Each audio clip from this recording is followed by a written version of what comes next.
Uh, could you please send your uh, email address as well as the full postal address in the chat box, in the Okay, common sir. chat box, so Yes, sir. that we can send you your certificate as well, e-certificate as well as the book to your Okay, sir. address. Ji, Uh, sir. okay. Thank you, Abhishek. Thank you so much, sir. Thank you. We have amongst us Dr. Hadia Kar, second year resident from SKIMS Srinagar, and she will be introducing the speaker for today. And I welcome Hadia to do the introduction of the speaker. Dr. Hadia Kar, please.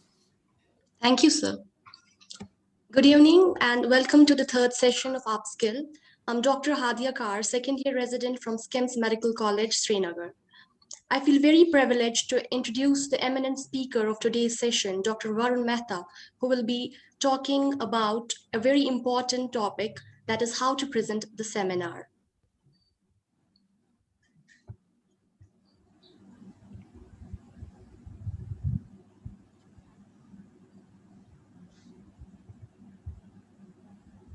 Dr. Varun Mehta, sir, is Associate Professor in Central Institute of Psychiatry, Ranchi. Sir has completed his MD Psychiatry in 2012 from the same institute and has joined his faculty in 2016. Apart from that, Sir is DNB in Psychiatry, is a member of National Academy of Medical Sciences. He has earned the membership of the Royal College of Psychiatrists in 2019. Currently, Sir is involved in teaching PG trainees medical health and providing clinical care to patients. He's also involved as a lead investigator in various international and national projects.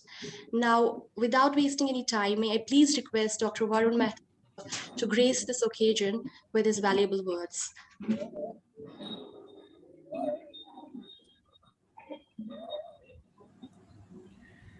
Thank you, Adya. And at the outset, good evening, all the postgraduate trainees, my colleagues, my teachers, my friends. Be a bit louder, please, Varun. A bit Yes, louder. yes. Good evening, my colleagues, my postgraduate trainees, my teachers. At the outset, I would like to thank Dr. Shahul Amin and Dr. Sujit sir for giving me this opportunity to be there in front of you. So I'll start with the topic, and let me just share my screen with you. Just give me a minute.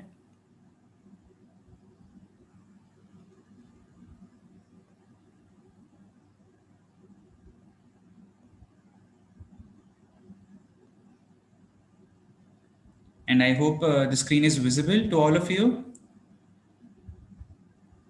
Is it visible? Yes, Varun, it's visible. Okay, Yes. great. Thank you, sir. So let's start with the presentation. So I just wanted all the postgraduate trainees to just have a look at the picture, and you can then just put in your responses in the chat box so that we'll discuss it after the presentation as to who this person is and what do you think that he's doing and how is it related to this present topic at hand with us. I'd also like you to write in a couple of your experiences about presenting a seminar, and that is something which is very important for us to know as well as to understand. So, what I'm going to do is I'm giving you at least half a minute so that you can just type in a couple of words as to how your experience was or would do you think would be when you're presenting your first seminar as an academic presentation. I'm just going to wait for half a minute from now.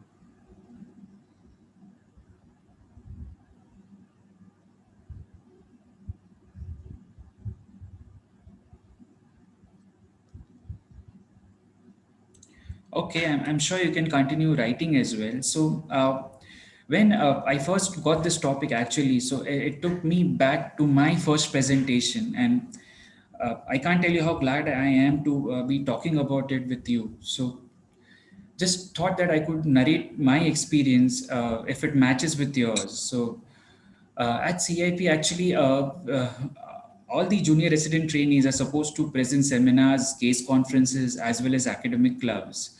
The first seminar, actually, with my friend, who's my colleague as well right now, with Dr. Sujit actually being the chairperson, was on early intervention in psychosis.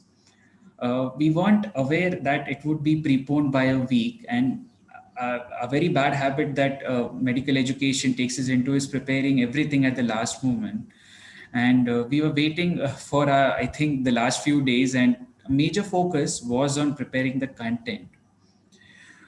We sort of, I think I did a okay job at the slides, but the main thing what happened during the presentation was that the time allotted for me was 30 minutes, and I sort of got done in 12 minutes. The audience didn't realize when did I start and when did I finish. Honestly, even I didn't realize as what happened and what went through the presentation. The floor discussion was again a very challenging thing for me. So this is where I'm going to talk to you about as to what are the challenges and how you can actually sort of overcome as one of the aspects. Initially, starting with the background, and once you know about you have a seminar, how would you start with it? Things which are important for a seminar are a literature search. You'd want to have a handout with you. You would then make a PowerPoint. What are the things that you would actually want to include in the PowerPoint presentation? Within the presentation, a couple of more important sort of things regarding the references, important points regarding the acknowledgements. Before the presentation per se, what if you're anxious during the presentation, and how to answer the questions after the presentation, and a couple of more things that I would be discussing with you in this particular presentation. So starting with the background, I wasn't sure about the literal meaning of seminar until I started searching for it. And it's derived from the Latin word seminarium, which actually means a seat plot. Now, there are various ways in which a seminar has been defined, and there is not a fixed definition per se. There's not a definition per se, sort of just what Cambridge English Dictionary makes us know about seminar is it's an occasion where a teacher, not necessarily a teacher, it could be an expert as well, and a group of people who actually meet together and discuss something. So the focus here is on two things. One, that there is some form of interaction, and the interaction is between a group of people, right? So within the institutional setup, within academic setup, I know that within some colleges, classes are also referred to as seminars, and in the West, they are also called as tutorials. If you'd actually been to, if you actually have clinical psychology or social work PhD presentations, they also have something known as a PhD presentation seminar when they actually present their seminar work. And that is something that you would come a lot across if you would actually search about how to present a seminar where most of them are presenting their research work. So, how many people actually make a good seminar? Sadly, there is no such answer, but it does differ from a lecture and it does differ from a conference as well. And it differs in two important things. From a conference, it differs that it is actually a very small group of people. So, as close as 4 to as low as 10, 20 or more, I'm not quite sure would be feasible, but a small group is something a very preferable group that you would want for a seminar. The other point in which it differs from a conference is it's a very focused theme. You do not have broad themes, or you do not have a seminars which are ranging in 2 to 3 days. They are very less formally structured, and there may or may not be a brief presentation. But the important part here is the participants who are there, maybe the expert, maybe a supervisor, or the audience per se, they have a very active role and they contribute in the discussions. And this is what makes a seminar unique from a lecture. Now, you may think it to be a perfect and ideal scenario for a honest feedback and a suggestion.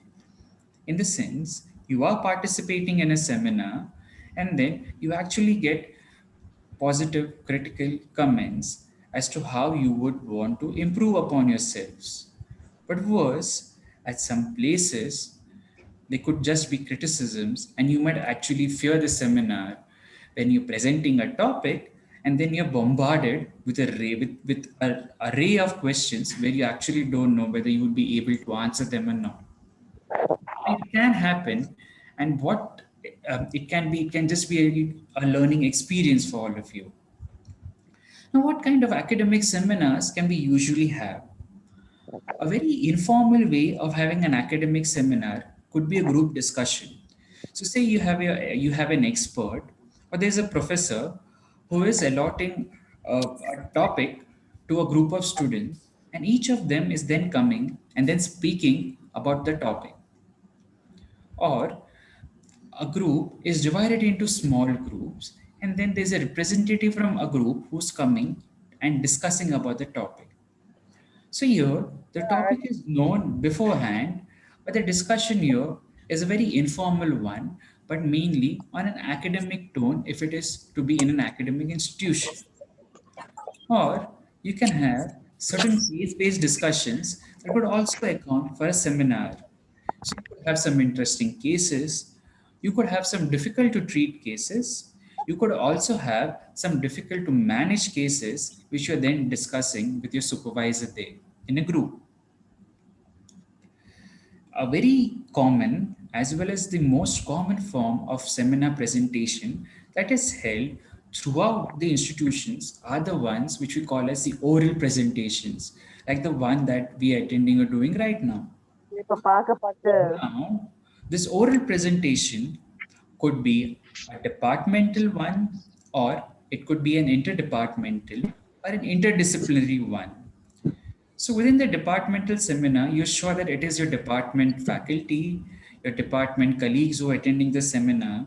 If it's an interdisciplinary one, you have someone from clinical psychology, social work, someone from medicine, someone from surgery, and you might have a chairperson from the other department. So you have a two chairperson seminar, or you have two speakers from different departments, and then you can generate a discussion, getting a wider perspective of the topic at hand.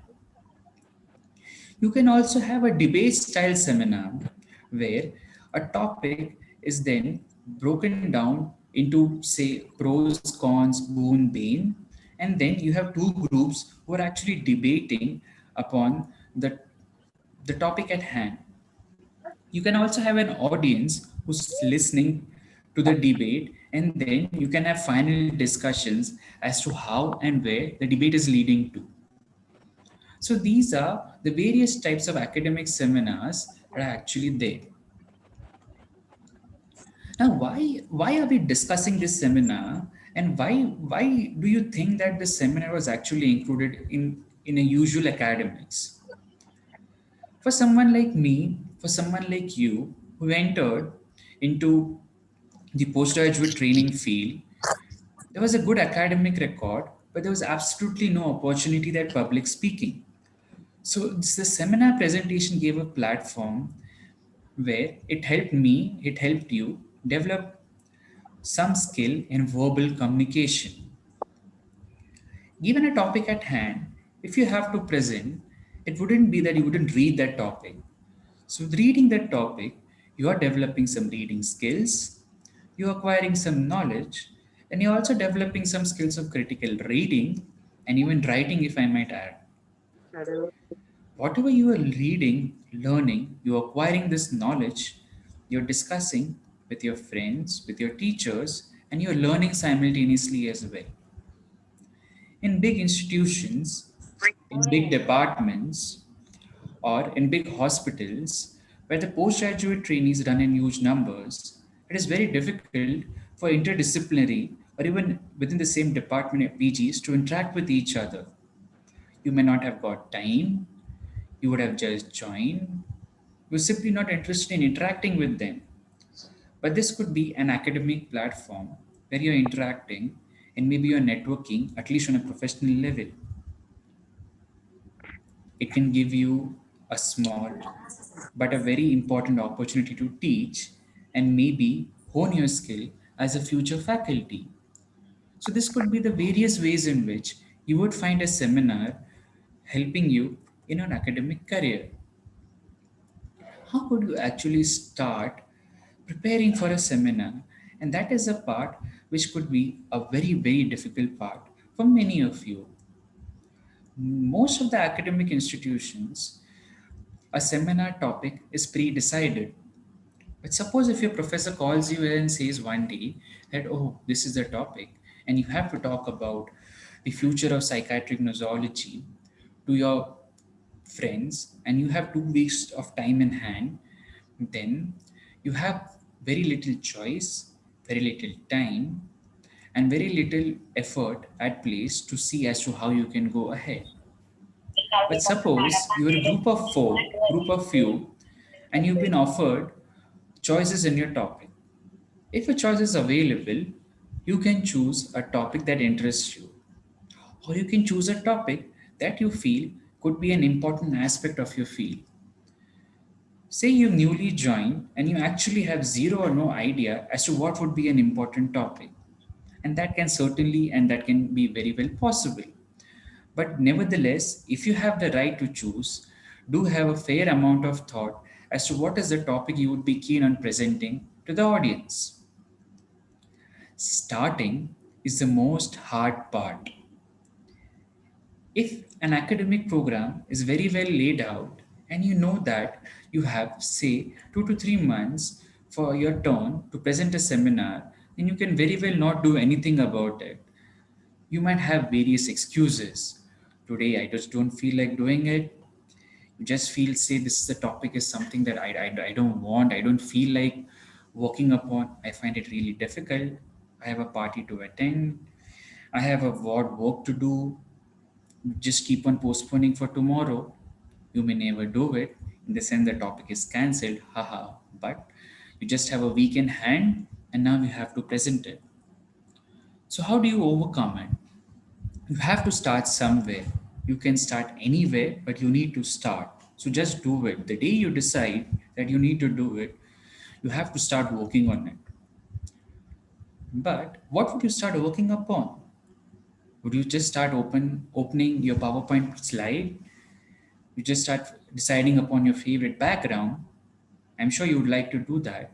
But you could also choose to do the part which you dreaded the most and which has led you to procrastinate. You actually start reading. You start thinking about the topic as to what are the likely possibilities that I have to discuss. You explore previous presentations. Remember, most of the academic presentations, the seminar topics that you have, they're usually which are carried forward. There are some standard topics which you expected to know. There are some topics which are designed during the course of presentations, and they can be some novel topics which are then subsequently chosen upon. So always make sure that you are exploring any previous presentations that are there. Not to say that I would want you to copy the entire presentation and write your name over it, but then it can actually give you a fair bit of idea as to how you would want that presentation for you to be. So unplug yourself. I don't want you to have a marathon here where you're giving a leave for a day, you're putting a leave for a week, you're just working on your seminar. But what I want you is go slow. A very essential part else is meeting your guide, meeting your supervisor.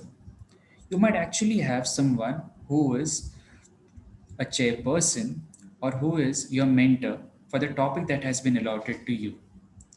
Better meet early than late. I'm sure all of you would know that none of the teachers, none of your supervisors would remember when would they be chairing this particular session or when your presentation would be. So make sure you're meeting them and making them aware that so and so is the topic at hand with you. Now, the mentor could be a technical one or a developmental one. Why is this important? This is because it could vary depending on the type of guidance that you are getting. A technical mentor is probably a person, a senior person in your department, but he's an expert in the area that the topic that has been allotted to you. He is someone who is your guide, who can be your guide, who teaches you regularly, who advises you on day to day affairs, academic ones, and also evaluates you directly as well. Now, you could also have a developmental mentor, say your head of the department, who is in general more inclined towards administrative responsibilities, has advice related to more general institutional or career issues. So, depending upon the type of mentor that you have, the advice that you get could also likely differ. At many places, you might actually have one mentor, but who would actually not provide you with much help or advice. You would see the mentor only on the day of presentation, asking you or bombarding you with questions, and you really don't know the way ahead. That is a possibility that can, of course, occur.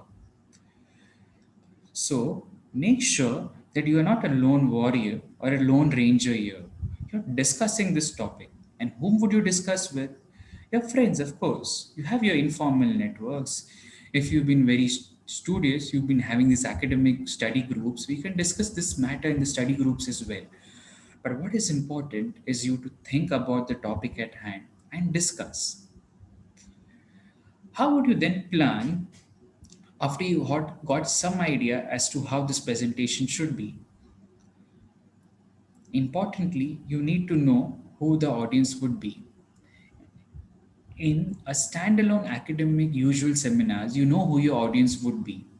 It would be your friends, it would be your faculty.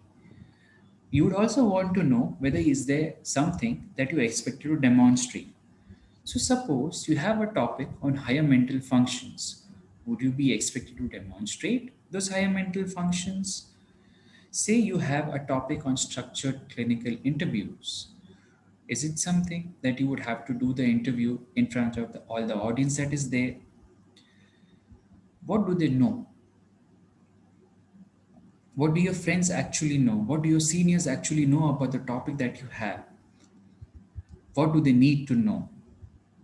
And how much time is it there with you? These are the things which are very important. So, say you have half an hour for a topic, say a future of psychiatric nosology, in contrast to an hour which you had for the same topic. You would actually have these questions in mind as to what is the amount of information that you would be dwelling about in the time that is allotted to you and the audience that is there with you. Now, with the topic at hand, you've decided that you need to do some reading. So, where would you start your reading from?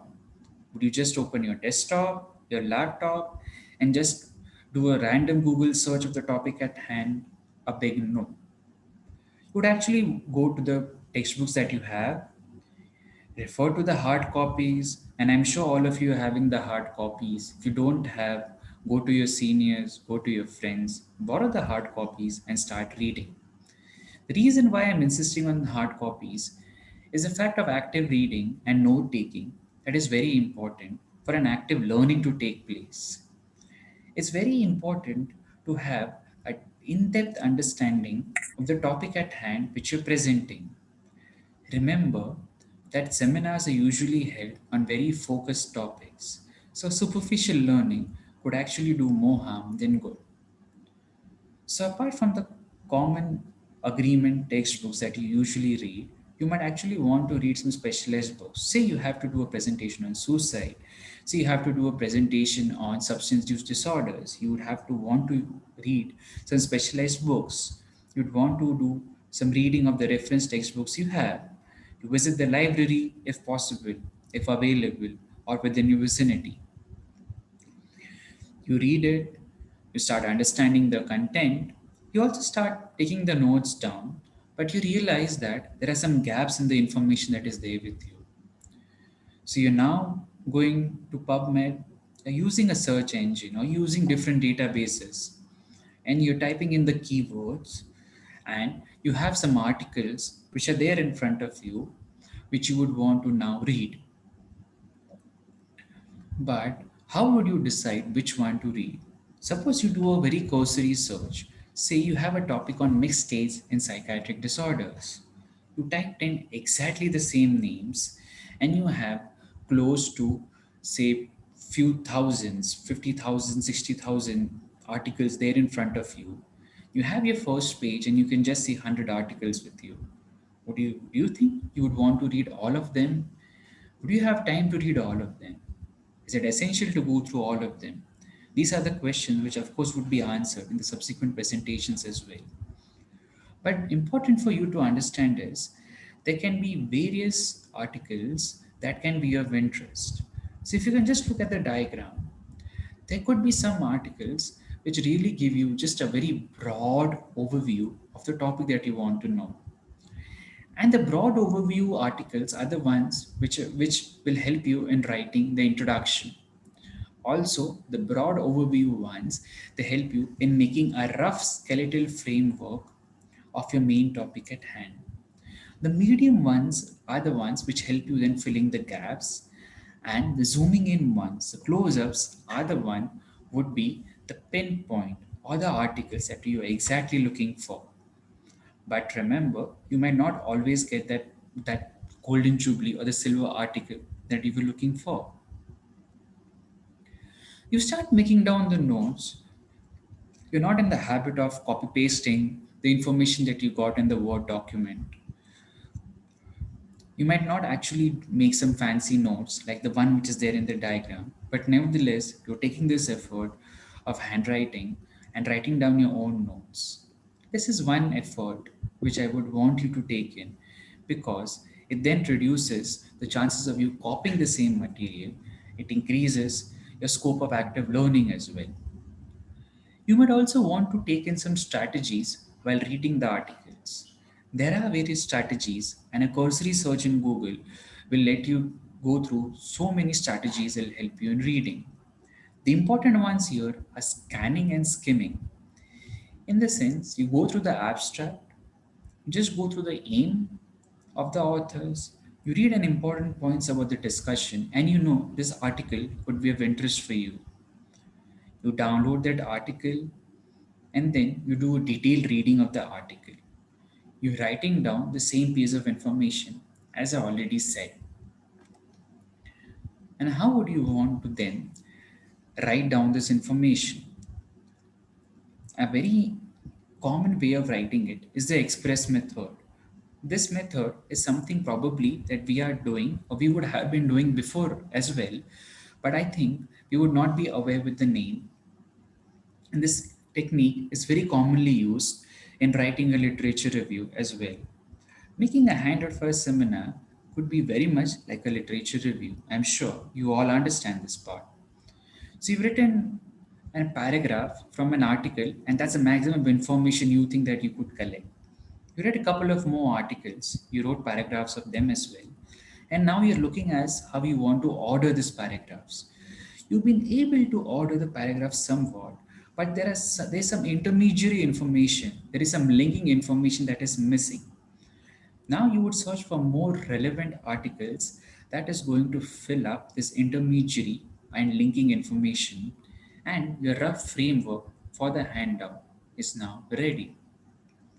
Remember, it is not a common requirement to make a handout for a seminar. It varies from institution to institution as well as departmental requirements as well. But advice is to make at least a rough framework before you actually go about in making your PowerPoint presentation. It wouldn't be advised to straight away jump to the PowerPoint presentation. Then how would you organize this actual information? And that's when this is sort of the final framework you're actually looking into.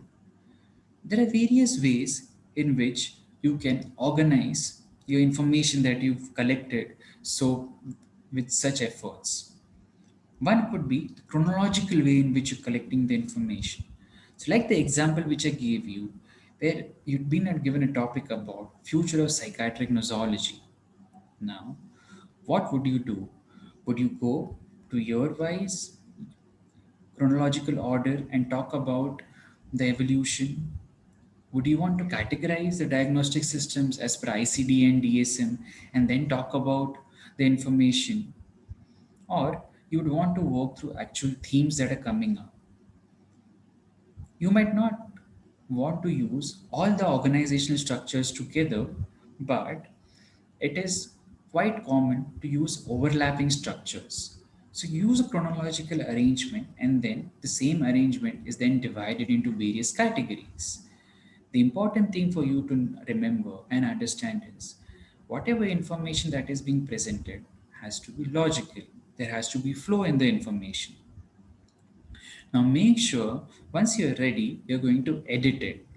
Don't be a conjuice and just use few words in filling up an information which you think you would have explained in a much more simpler and easier way. Whatever information that you have, proofread, spell check, grammar check, do a plagiarism check as well. We don't expect you to run it through costly softwares, but at least you can use the freely available plagiarism softwares available over the internet. You don't want to steal someone's important academic work. You also don't want to give a handout which is very poorly organized, which is grammatical errors, which is poorly referenced as well. Nobody likes to read such handouts. So this is a snapshot of the first page of handout, which is commonly being used at an institute. So if you can see, the topic is written, you can see the name of the chairpersons, the name of the presenter. We often have a discussant as well who discusses the aspects of the topic.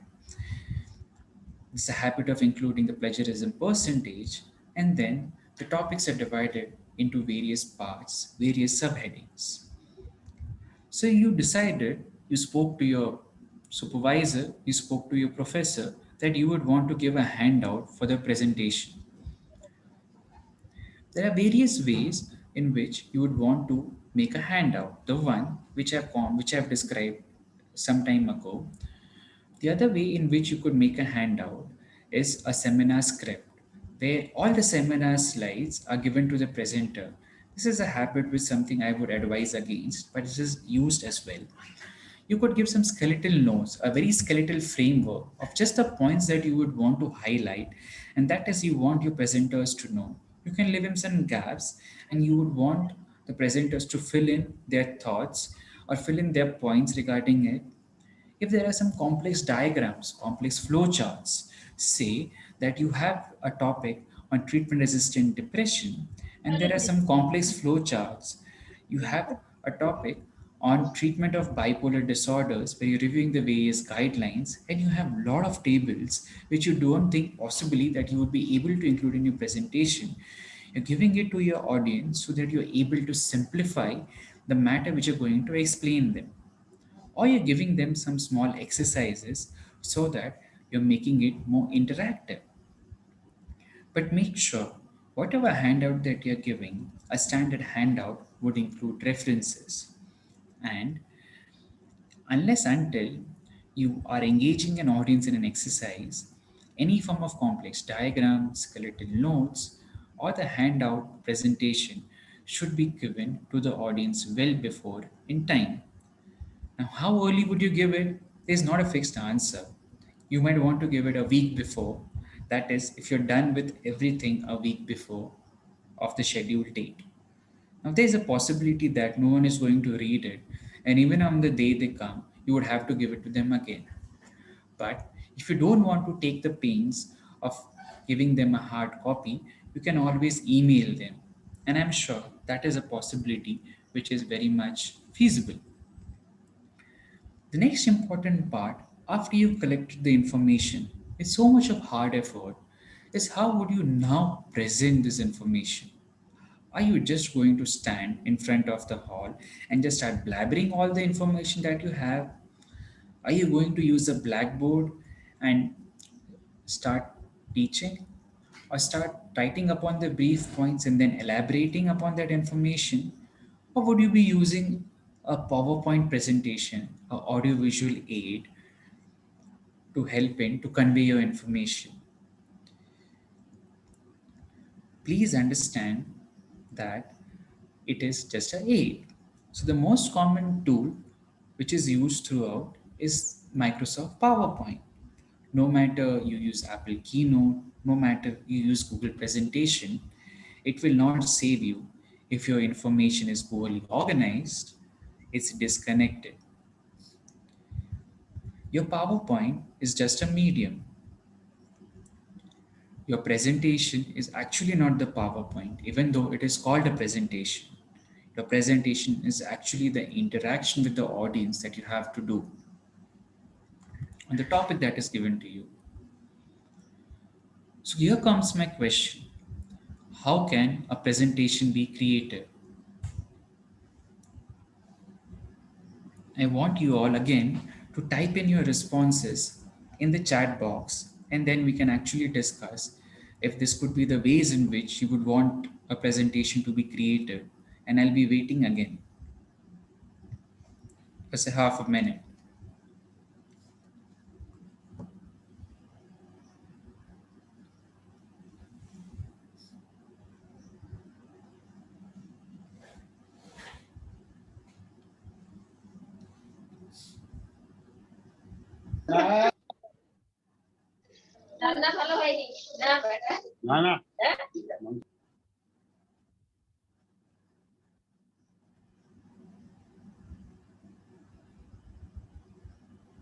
Okay, I am sure that you can continue writing.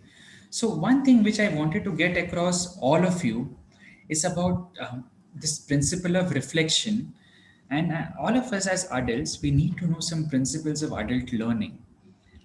And as adults, we tend to learn from our experiences. We tend to build upon the information that we already know, and that is how the learning actually occurs.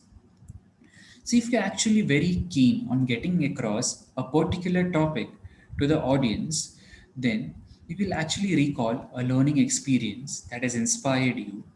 Say you attended a talk and you liked it very much. You start thinking what made it a real good experience. Was it the speaker, the way in which he spoke? Was it the content? Were his slides so amazing? Was audience interaction so amazing? How did the other participants help in making the program so interactive? And you might then actually want to include some of these skills in your presentation as well. The diagram here actually talks about the processes that undergo in active learning. So, just for you all to understand, you have to keep in mind the cognitive aspects when you want to get across a message through a presentation as a medium. You had this PowerPoint, you've decided you're going to make a PowerPoint now. How and what is the way in which you will include your content in your notes in your PowerPoint? And this is where I see most of the students have a difficulty. They might just include the first paragraph of the heading into the PowerPoint. They might include all the material which is there in the notes in the PowerPoint, with the PowerPoint running into tons and tons of slides. They might just put in paragraphs and paragraphs and start reading it, but it makes no sense to the audience whatsoever. So, the most important thing that you want to understand, remember here, is that your topic at hand, what is the focus that you have, and what is that you want to get across to the audience. And that is the thing that you will include it in your slides. Make sure that you're discussing it with your mentor or supervisor as to what needs to be included. That level of input would really help you in changing your slides. How would you actually maximize the learning for the content that you've included in the slides? So you make sure that you're highlighting whatever you've included in the slides. So you're dividing it into various headings, subheadings, you're putting in bolds, you're putting in italics so that the attention is gone there. If you're having a visual in your slide, it could be a graphic, it could be an image, but you're coupling it with a narration. That's good, that's preferable, that's wanted, but don't pair it with the text again. That reduces the learning. You would actually want black and white drawings than colored photographs. Please remove any irrelevant images or graphics that are not needed. Say you have a topic on psychosocial stress and COVID-19 pandemic, and you've been including a depressed face all throughout your presentation, and that is absolutely not needed. What you want is the audience to not look at the picture, but to actually focus on the content that you want to share with them. If the printed words are nearer to the graphic, then the learning is maximized more. And this is not something which I'm speaking from the experience. This is something which has been scientifically discussed and documented. Now that you decide to do your presentation, what is the way in which you would want to do your presentation? Would you want to just tell it roughly the way in which you feel is the right thing, or you would actually want to have an outline for it? The most common way is the storytelling method. You actually tell in the form in which you're having a conversation. So you start with an overview. You actually tell the audience what you're going to say. You say that information, that is your introduction, your main body, your conclusion as well. This conclusion could then have some practical implications, and you're also summarizing the information along with the conclusion. What are the likely things you would want to have in the introduction? You give them a historical background. So, say in the topic of psychiatric nosology, you give them the evolution. Say you have a topic on management of sexual dysfunction, you straight away talk about the sexual dysfunction, the prevalence, the gender bias, and so on. So, you're giving an overview of the current topic of interest and then you're taking them into more depth. You have to understand that there is no hard and fast rule as to how you want an introduction to shape up. But there are two important things that you should keep in mind, that it usually should be just not a major part of your presentation, say close to 10% of your presentation, and you will not assume if the audience knows the terminology. So introduce the terms, make sure you're telling the definitions, and you're introducing abbreviations as well. These are the things that you need for sure to keep in mind. Your body is your main essence, where you are dividing the parts that you want to convey to the audience into various subparts. I have already spoken about it, but the main part here is the information, whatever you are saying, has to be logical and chronological. So, say you have a topic presentation on serotonin syndrome. What would likely be the chronological flow of information here? You actually talk about the clinical features, you talk about the investigations, you talk about the management plan, isn't it? At the same time, you have a more complex topic. Say you have treatment resistant OCD, where you know the entity is not well defined, you know the treatment options again. After a couple of options, they are not well defined. So, what would you do? You would make sure that you're taking in a lot of differing opinions that are there, a lot of different options that are there. There'll be different author groups who would be having different opinions about the treatment, collating all the information and having some critical input to it as well. If it's a very complex information, make sure you're making use of tables and figures, which are always preferred. The conclusion is a part which also reflects your input or your in at critical thinking. You have to highlight what are the important points that were there in your discussion. If it had any practical applications, it can answer or should answer a so what question. Why are these findings important? Why should the audience be listening to this information? Is it going to change their orientation? Is it a new knowledge? Is it a new implementation that you're learning? You can also choose to give future suggestions and directions. I have very commonly seen people copying the conclusion of authors who have done their works but not coming up to their own conclusion. You may have a conclusion which is different depending on your own literature search. Again, there is no fixed guideline as to how small or how large a conclusion should be. But if you've done a fair amount of reading, you would be fairly able to come up with a conclusion that would be concise and crisp. Two things which I wanted to speak about within the presentation of seminar are the references as well as the acknowledgements. It could be that your handout is running into 30 to 40 references and it is seemingly impossible to include these references in your presentation. So it isn't necessary to include all of them. You would want to include only the relevant ones. What the audience or per se the scientific community is interested is that you should be able to acknowledge the work of people. You will not say a sentence by an author and claim that it has been your sentence or your work. And what is the referencing style that you would use? It depends on the department, it depends on the institutional in which you're working, and there are various styles that are present, and there is not a fixed style that has been approved or should be used. You can use the Harvard or the APA system, which uses the author and the year system, and within the end there is an alphabetical order. So the author and the year system differs in the Vancouver and ICJME references, in which the author actually is the author and the number system when you have a superscript there in the text instead of the year.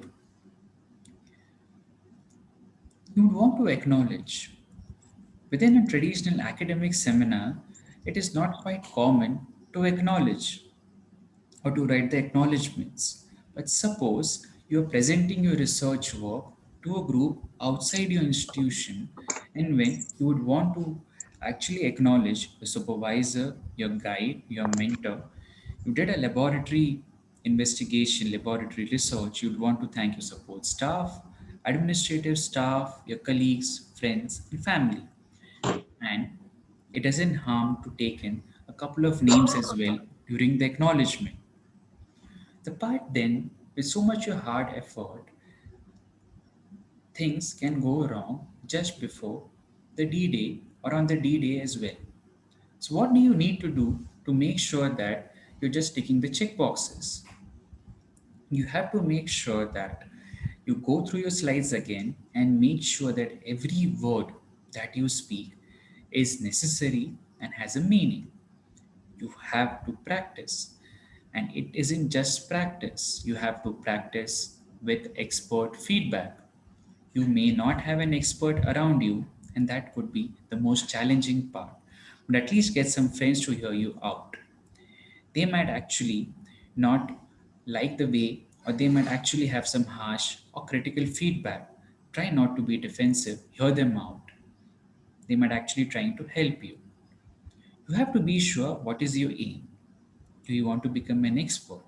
Where probably you require 10 years or 10,000 hours of intense training, or you just want to make sure that you're doing the things correctly. On the D Day, on the day of your presentation, make sure that you're figuring out the technical and lighting requirements and you're knowing the room in advance. And this is the time where most of the say that most of the blunders have occurred.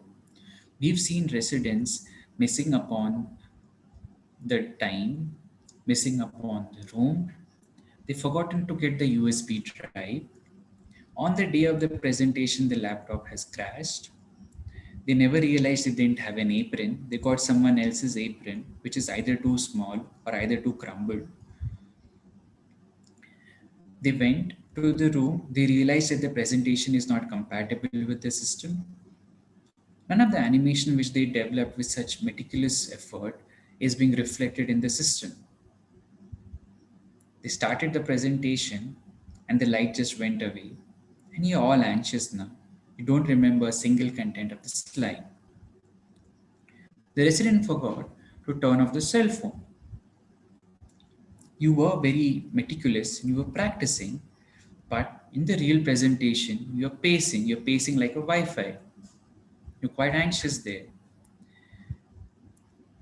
Or you overboard the time, but you were so fast that you had a lot of time in your hand, like it happened with me.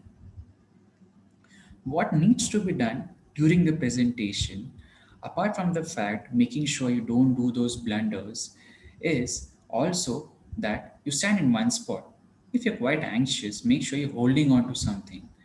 You're modulating your voice. You don't want monotones. You don't want to speak like a robot. Remember, you have an audience who's sitting in front of you, so you don't want to speak to a screen. Try and make eye contact with each member of the audience. There are various opinions regarding hand gestures. Either go bold or do not have any hand gestures at all. You wouldn't want to end abruptly. It's like the audience is listening to you, suddenly you have a thank you slide coming. You can always let the audience know that you are nearing the end. You might want to include some quotes, maybe a provocative thought. Very importantly, you can have some takeaway points, and you need to thank everyone for their attention. That's again a very good practice. What if you're quite anxious? Some amount of anxiety is good, isn't it? But a lot of anxiety can be disastrous. You're quite anxious, you can't make an eye contact, but you can try and look at the top of audience members' heads. They'll feel as if you're looking at them. Or, even if you're not comfortable with that, try and find an audience who's reinforcing. You can always coax your friend to sit and keep nodding and smiling at you. That can, of course, be done. Or you can actually look at some unassuming audience members who are actually trying and encouraging you. Don't imagine what people are thinking there.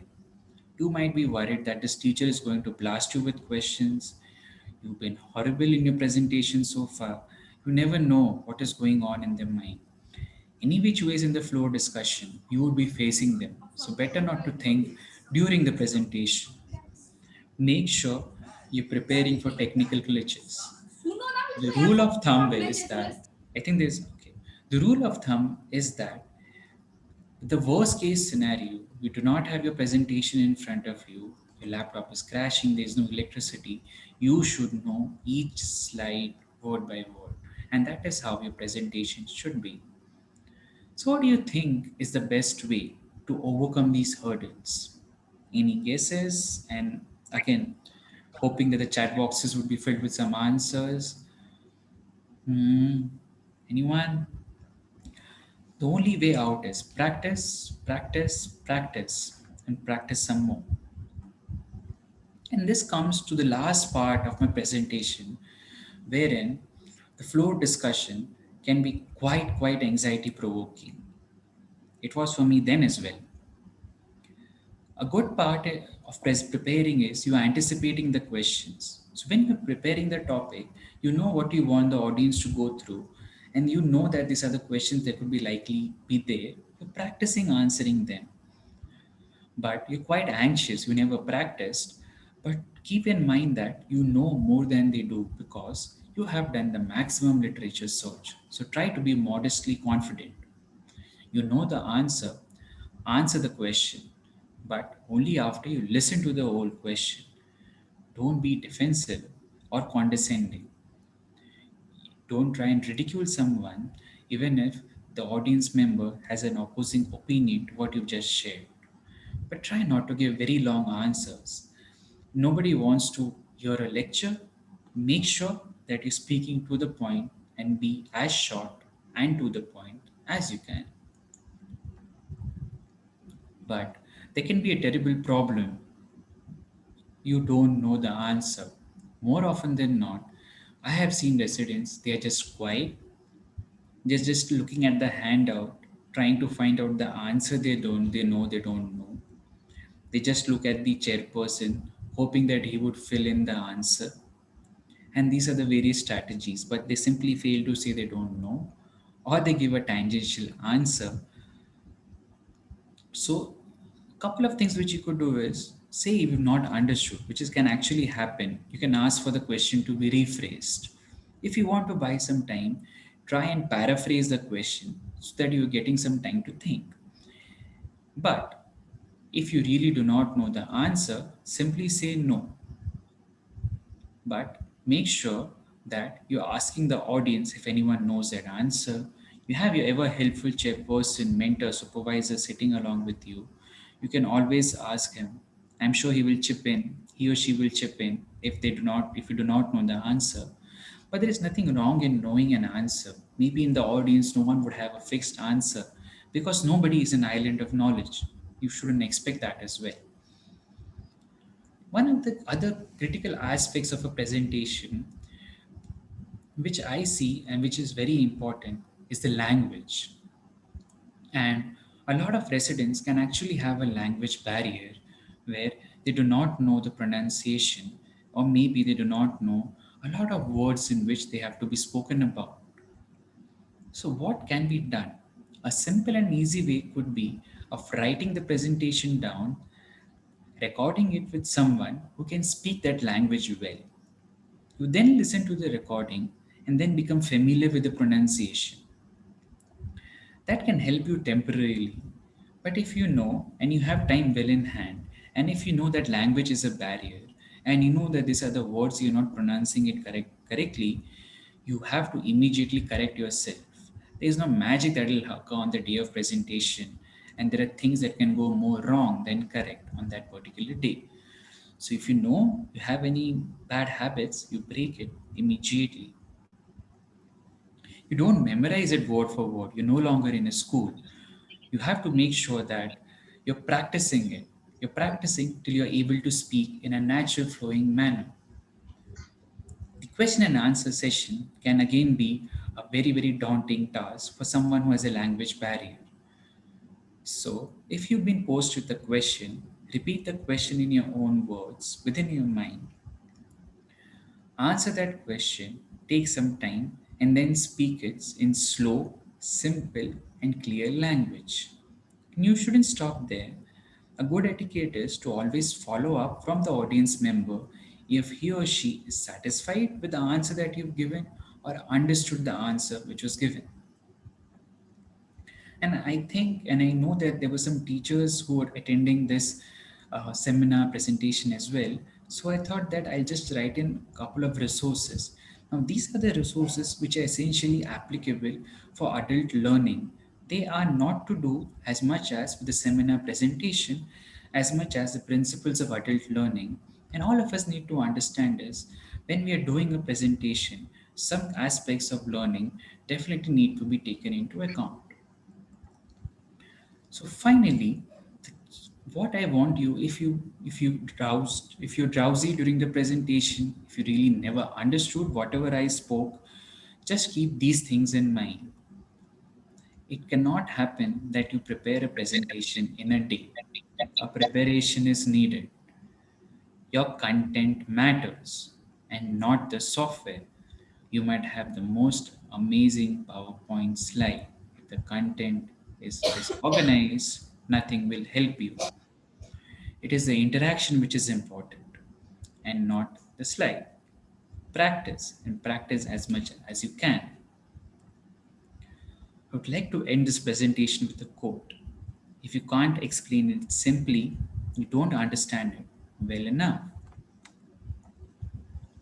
Finally, I would like to acknowledge a couple of people who've helped me in this presentation. Dr. Sujit, Dr. Sameer, Dr. Roshan, Dr. Surendra, Dr. Surbhi, Dr. Purvi, Dr. Chandramouli, the JR and the residents of the Institute finally who've helped me in coming up with this presentation. Thank you everyone. And this is Socrates and his students, and I hope you'll be able to guess this person. Thank you once again.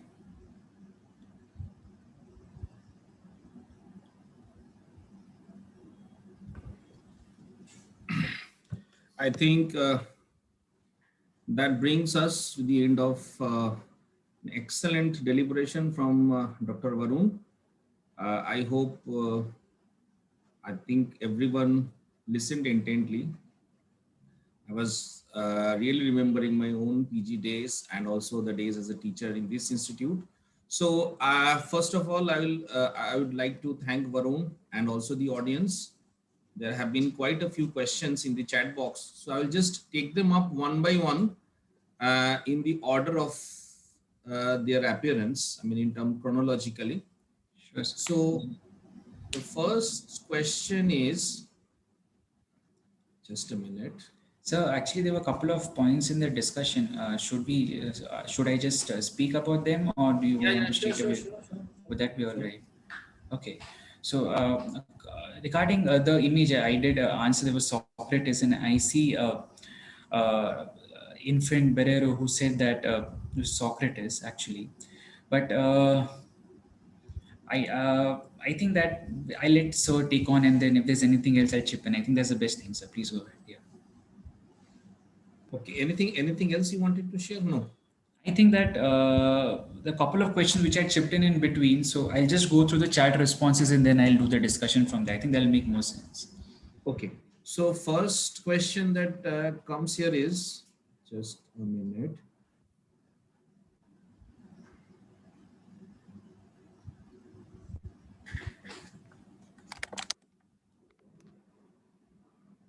From again from Abhishek Kumar.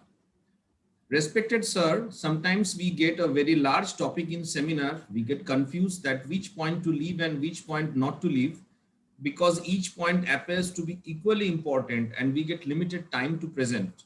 So what to do in this case, please suggest. Okay, and that is a very good question, and that can of course happen.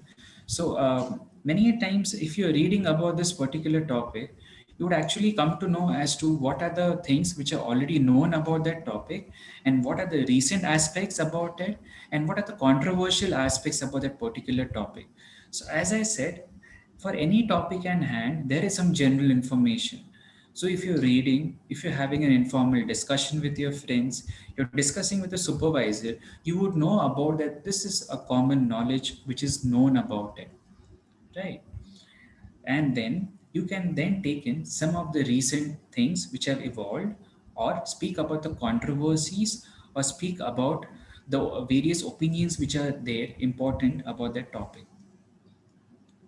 And I hope that answer helps. Thank you, Dr. Varun. Next question is from Dr. Hadia Kar. Sir, most of the times in PPT, the audience tends to read the slides and that distracts them from what a presenter is speaking, thus hampering learning and understanding of the topic. How can that be taken care of? Okay, so there are two things here. So within the presentation, you need to follow some presentation etiquettes. So I had spoken about some of those etiquettes there, and if you, I had one of the resource which I had shared also talks about the multimedia learning principles. It isn't that the content in the presentation will distract you. It will distract you when it is a loaded one. You have a lot of unnecessary pictures. But if there are just few bullet points, right? And then when the presenter is talking about those points, then the audience will not be distracted. So thank you, Dr. Varun. This another question from Dhrubajit Boro. Sir, by the end of the seminar, most of the time we get so much fatigued that no matter how nicely we started the seminar, the presentation of last few slides spoils the whole show or the whole seminar. So my question is how to preserve our stamina till the last slide. This is from Okay. Dhruva. That is a very interesting question. So, the only I don't think there is a very fixed answer to it, but if your say your slides is running into say huge numbers 40, 50, and it is running into a very very long time, then it is natural for anyone to get fatigued. But it is actually, again, what I'm saying is it is actually not the slides which are important. You can still have 20 slides for an hour presentation, and it'll all depend as to what you're speaking within the presentation. So if you're ensuring that your slide is not heavily loaded, they are less in number, and you really actually have content to explain to the audience, you're making it quite interactive, then the possibility is very less that you yourself are getting tired as well as the audience is getting bored. Okay. I hope that helps. Yeah. So next question is from, just a minute, from Bala. Is there any free or paid PPT template websites? PPT template websites, I think they're freely available over the internet, and I'm sure you can just browse it and you will get it. But again, the focus here is not on the template. I've repeated that zillion times, I think, for now. Okay. Another question is from Ragini Singhania. Sir, is there a standard number to which one has to stick to while preparing a presentation, or we can add any number of slides if we complete it in time? Yeah, so the important point here is the time, and the time that is devoted to the discussion. So if you know that you have half an hour, and you say you're going at a speed of 1 minute per slide, then how many slides would you have? Say maybe max 20, maybe more, not more than 30 you would be able to accommodate. Say if you're running more than 2 slides per minute, you're really going quite fast in your presentation. So you can take roughly 1 minute per slide and then gauge upon the number of slides that you'll be wanting. The other aspect is again the content that you want to focus upon. Okay. Thank you. There's another question from Barasha Saharia. Sir, in academic seminars, should we include less slides with only images and bullet points? Well, of course, that is a very possible thing that can be done, but make sure that the bullet points that are there, you're able to explain those bullet points. Again, the figures, images, and tables which you're including, they have to be relevant to the topic at hand. Okay. So I think that brings us to the end of the questions from the chat box. Someone had raised a hand.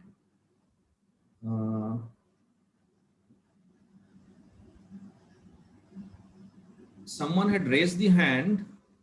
Could you just unmute yourself and speak? I think we can allow a couple of questions. Yeah, of course, sir. I think there's time. Someone had raised the hand. I can't see it. That was Dr. Vijayalakshmi. I have requested to unmute. Maybe it was a mistake also. I don't know. Okay, okay. I have asked if it is there. Like we will give a minute. Anyone else who wants to have a question but have not typed it can also raise their hands and unmute, and then we can have the questions. We have some time.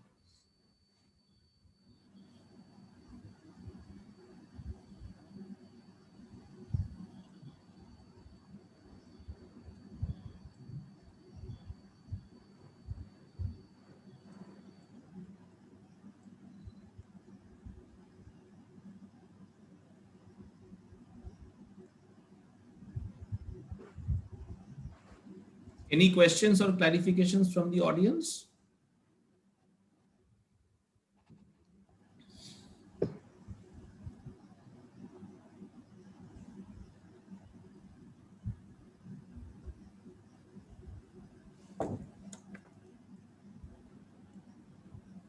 Yes, Dr. Shaul has posted the feedback form in the chat box once again for everybody. So all the participants who have attended the program are kindly requested to fill up the feedback form. Use the link and then you will be led to a Google form, and just fill up the form and post it, because that is going to help us in designing lectures in a better way for us, because your feedback is very important for us. There was one question which I had asked and a couple of responses have come. Can I discuss that question? I've just been able to locate it. Yes. Please do sure, that. Sir. Thank you. So I had asked the trainees as to how can you make a presentation creative. So there are some answers here. I'm not taking the name. So there's an answer of interactive, compile the information into flowcharts and tables, can include some case history, adding images, flowcharts, graphs, wherever necessary, and putting less content in slides. Someone has written from known to unknown. I'm not sure what that means. So it's correct actually, and there can be many other ways as well. One of the ways in which you can do is like debates as well. So debates essentially makes a very monotonous sort of interaction very lively, and not all topics can suit for debate, but of course there can be quite a few topics that can be converted into a debate. The other thing is sort of you're asking your partner a question. So say you ask your partner a question which you find difficult to answer, and then you're listening to the answer. You're also listening to the answers from the audiences around you. So here, in such a way, you at least there's a possibility that someone who's been very quiet, who really never spoke a word, at least has got some a window of opening a conversation. So here again, we're trying to make it more interactive. Possible, have some role plays. Okay, you want to go in a very traditional technique, you can ask one of the audience as to what he or she feels were the takeaway points from the presentation. Again, this can be done, and a lot depends upon who is actually moderating that particular seminar session. Is it your chairperson? Are you the only one, or is it the audience who are themselves moderating along? So a lot of things make that important and essential as well. So I hope that you can take in these techniques and make your presentations more interactive wherever possible. Thank you. Dr. Ramakrishnan, Sahul sir, Dr. Ramakrishnan has asked whether we are putting it up on YouTube or not. I answered him in a direct message. Okay. I already given.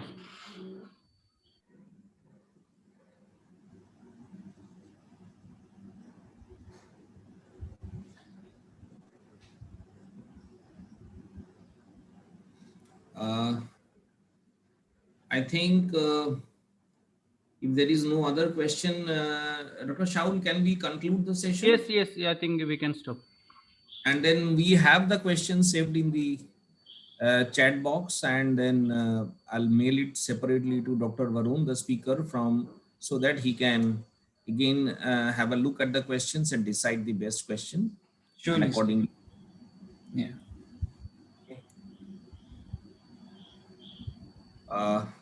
Okay, thank you everyone. Thanks Dr. Shahul, thanks Dr. Varun, thanks Dr. Hadia, Dhrubajyati, Chintan, everyone. Thank you. Thank you Team Torrent for your technical support, and all the members of the audience for having enriched the session by your interactive present. Thank you, and I wish you all a good night, and see you in the next session of Upskill. Thank you very much. Thank you, everyone. Thank you so much. Thanks, Varun. Thank you for the session. Thank you, sir.